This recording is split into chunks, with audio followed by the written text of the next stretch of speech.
said this last week and I'll say it this week. No, Ewers should not be benched.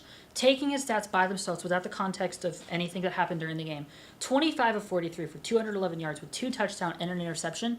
Not the worst game of all time. It's kind of like a median game statistically. Much better statistically than Carson Beck's 3 interception day.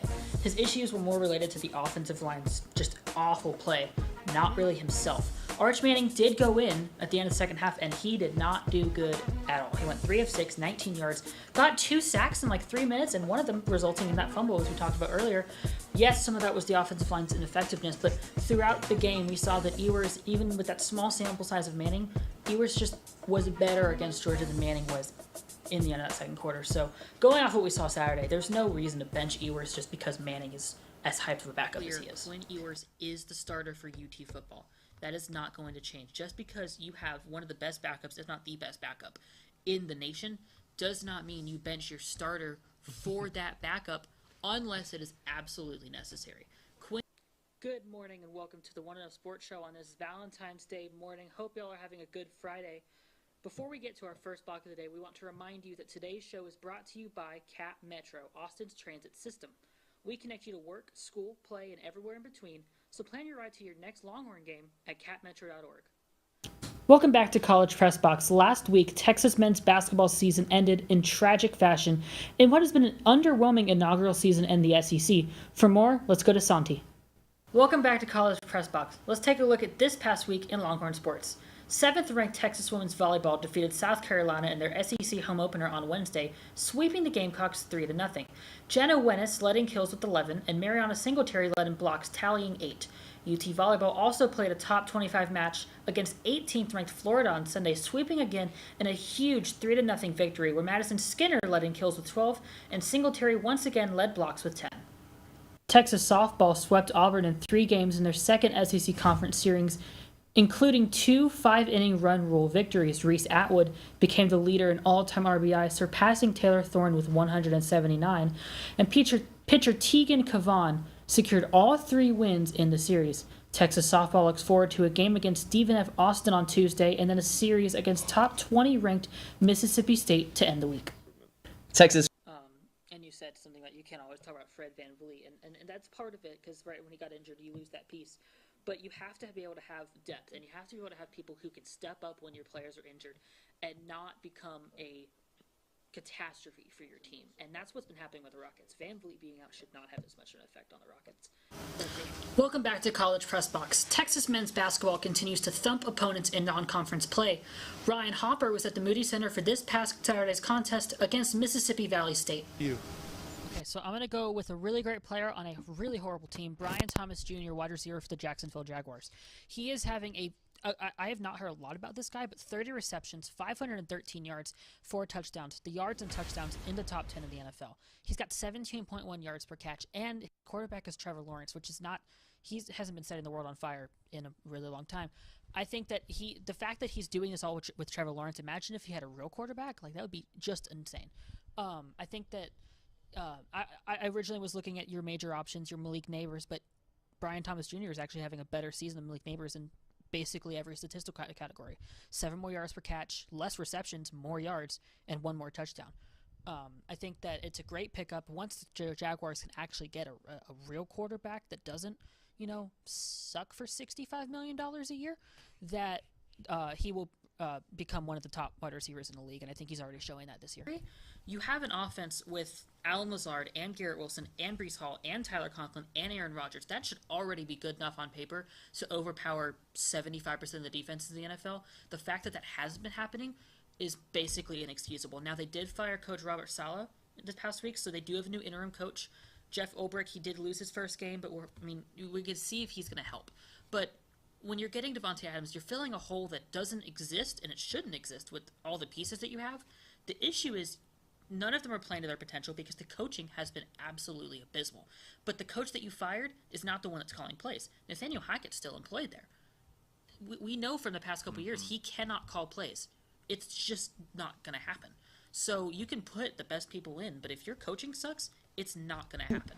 Yeah, I'm not sad to see him go at all. Laramie Tunsil was statistically sure he was fine, but you could see on the field he wasn't fully with it a lot of the times, a lot of false starts, lackluster coverage in some situations, and also it seemed like that he was a bit of a problem in the locker room. So I think that's a great move. I think Nick Caserio nuking the offensive line like he has been is a great thing for the Houston Texans, whose offensive line has been absolute garbage in these past couple of seasons. The trade to get draft picks for Larry Tunsil, the trade to get C.J. Gardner-Johnson for Kenyon Green. Kenyon Green has been a bust. He has been absolutely terrible on the offensive line.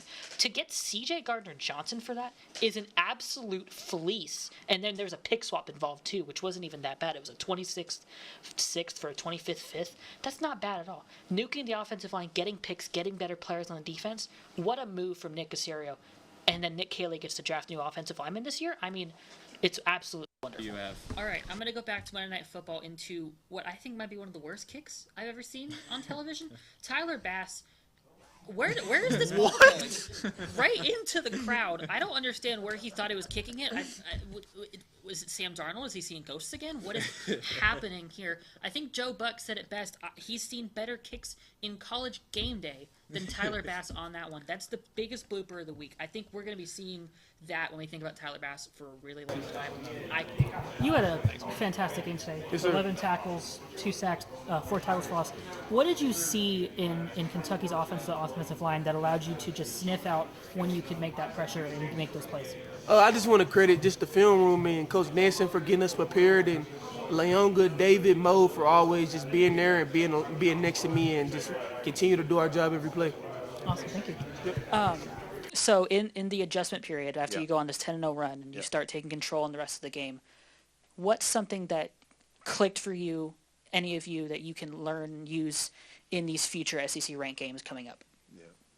Well, again, that was probably during that time when we had gotten down 10, and then they decided that, you know what, we probably need to lock them down a little bit, and we need to be playing a little harder and a little better defensively. And again, they showed a lot of grit. They got that, like she said, we got that last stop leading into the half. They don't even get a shot off. And then it kind of carried into the second half when we outscored them 19-10 in the third quarter. And again, we talked about it in every timeout in the first quarter and the second. We talked about, hey, we're not really guarding that well. You know, we talked about that. And, I mean, it was 20-13 at the end of the first quarter. I was like, good God, we're fixing to give up 80 points, and we're only going to score 52. And, you know, numbers tend to register with kids, whether you're talking about money or a number like that. And so I think they understood it, and, you know, they changed. And, again, that's what I'm so encouraged about today is their grit, their toughness, and they found it in themselves. Like, I wasn't over there having to rip and roar. Like, they figured it out, and that's what you want to see. I thought they did that the other night at Ole Miss. Closed the game on a 13-2 run after we were no good man-to-man in the first half. We had to play the matchup for a lot of the night. We go back to it with 5 minutes to go and hold them to 13-2. But that was them getting their mind right and going, hey, we're going, if we're not going to do this, we're fixing it beat.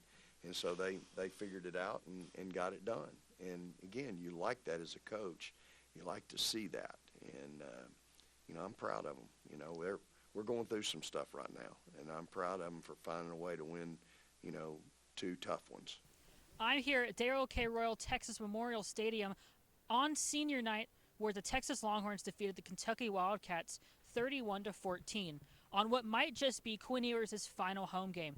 In his final home game, Quinn Ewers looked amazing, not throwing an interception for the 3rd straight game, throwing 2 touchdowns to Gunnar Helm, who might have just bolstered his resume for the John Mackey Trophy.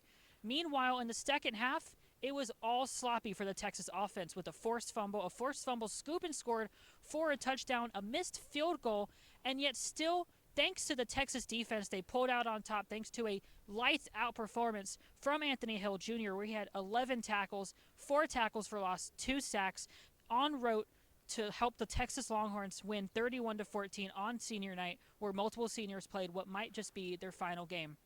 I'm Tyler Strempel for TSTV. I'm here at the Moody Center where the Texas Longhorns men's basketball team beat the 22nd-ranked Missouri Tigers 61-53. In a close game all around, it was late-game heroics from the squad that propelled them to tonight's win. Missouri led at 4 minutes left in the second half, but Arthur Kaluma, who had his 5th double-double of the year, and Julian Leary, along with some help from Caden Shedrick and Trey Johnson, pulled away in the end. In a low-shooting game, Texas won the shooting battle with a 34% shooting percentage. Notably, it took almost 10 minutes for the Horns to make their first non-free throw shot, while the Tigers had a 31.3% shooting percentage. Texas won the foul battle 18-26, and after the game, head coach Rodney Terry praised the toughness and the ability for his team to find other ways to win. Texas is now 13-6 overall, 2-4 in SEC play. They look forward to their next matchup, the second round of the Lone Star Showdown with Texas A&M at the Moody Center. From Moody Center, I'm Tyler Strempel with TSTV Sports. That will conclude this week's live edition of College Press Box. TSTV is still active in Hornraiser, so if you wouldn't mind, please, please, please donate by using the link in the description. Make sure to stick around on Texas Student Television for Texas News Primetime after this, and make sure to tune into our other sports shows this week, including College Crossfire Wednesdays, airing at 9 p.m., and the 1-0 Sports Show on Fridays, now airing at 11 a.m. Thank you to our analysts, everyone in Master Control, our executive producer, Joseph Duffy, and everyone else at TSTV. I'm Tyler Strempel. He's Robert Gonsolin. Thank you for joining us, and have a good night.